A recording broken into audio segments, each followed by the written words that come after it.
چوڑ valley تنازع کے حوالے سے آج بروز منگل بننا ریسٹ ہاؤس الائی میں ضلعی انتظامیہ کے افسران اور اقوام الائی کے مشران کا ایک گرینڈ جرگہ منعقد ہوا۔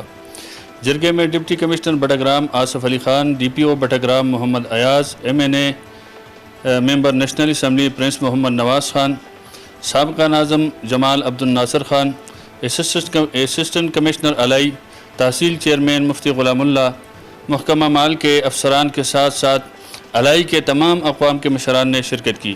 جرگے سے deputy commissioner Battagram, D P O Battagram, M N A prince Muhammad Nawaz Khan Allai, tehsil chairman Mufti Ghulam Allah اور دیگر مشران نے خطاب کیا۔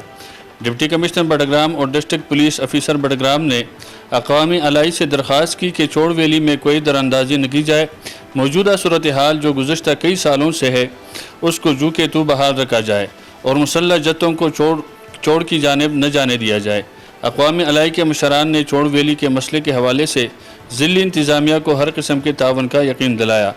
آخر میں ڈپٹی کمشنر بٹگرام نے تمام شرکاء کا شکریہ ادا کیا اور ضلع کی امن و سلامتی کے لیے دعائے خیر کی۔ الائی سے نمائندہ شمال نیوز ابٹباد ضیاء الرحمان سواتی۔